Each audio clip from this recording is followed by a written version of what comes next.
চট্টগ্রামে সিলিন্ডার গ্যাসের বাজারে চলছে নৈরাজ্য। সরকার নির্দেশনা না মেনে বাড়তি দরে বিক্রি করছে সবাই। আজ চট্টগ্রামে খুচরা এবং পাইকারি দোকানে ভোক্তা অধিকার সংরক্ষণ অধিদপ্তরের অভিযানেও ধরা পড়ে জালিয়াতি। হাতে নাতে প্রমাণ পাওয়ায় জরিমানা ও সতর্ক করা হয় বিক্রেতাদের।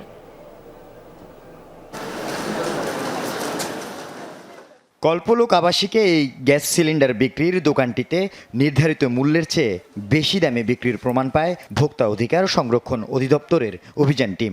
১৭২৮ টাকার ১২ কেজির গ্যাস সিলিন্ডার বিক্রি হচ্ছে ২০০০ টাকায়। তাৎক্ষণিক জরিমানা করা হয় প্রতিষ্ঠানটিকে। বিক্রেতার দাবি, সরকার নির্ধারিত মূল্যের চেয়ে ১২২ টাকা বাড়তি দামে এসব গ্যাস সিলিন্ডার কিনতে হয়েছে পাইকারদের কাছ থেকে। ওরা তো কথাই বলে না, মানে এরকম মাল আছে এত টাকা পড়বে, নিলেন না নালেন এরকম ওরা আমাদের সামনে চলে যায়। তো আমার বাড়তি কাস্টমার যেগুলো আছে এগুলো আমাদেরকে এসে জ্বালায়, মানে এতদিন মাল দিচ্ছেন এখন দিতে পারতেছেন না, ঝগড়া করে আমাদের সাথে।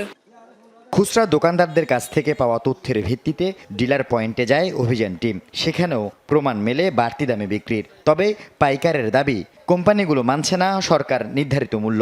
ক্রয় রসিদে তার প্রমাণ দেখিয়ে বলেন, বাড়তি টাকা না দিলে মেলে না গ্যাস। ১৯৪০ টাকা, তাহলে গভর্নমেন্ট রেট দিচ্ছে যেখানে ১৭২৮ টাকা, তাহলে রিফারেন্স কত? এখন ১৯৪০ টাকা দিয়ে মালাইটা আনি ৫০ টাকা। আমার ট্রান্সপোর্ট ঢুকেছে, এমপ্লয়ি ঢুকেছে, এখন প্রত্যেকটা কিছু দাম বেশি। এই কারণে তাই সব মিলে এখন আমরা দেখা যাচ্ছে এটা ২০০০ টাকা বিক্রি করতে হচ্ছে। সরকারি নির্দেশনা উপেক্ষা করে বাড়তি দামে বিক্রি এবং অতিরিক্ত মুনাফা আদায়কারীদের বিরুদ্ধে ব্যবস্থা গ্রহণের কথা বলছে ভোক্তা অধিকার সংরক্ষণ অধিদপ্তর। তারা যেটা দাবি করছেন যে একটা ডকুমেন্টস দেখিয়েছে, সেটার আমরা সত্যতা যাচাই করব। যদি সেই ক্ষেত্রে কোনো স্টেক হোল্ডার কিংবা কোনো হোলসেলার কিংবা কোনো কোম্পানি যদি আপনার দেখা যায় যে দায়ী, তাকে বর্ধিত মূল্য নেওয়ার ক্ষেত্রে সেই ক্ষেত্রে আমরা কঠোর আইনানুগ ব্যবস্থা নিব।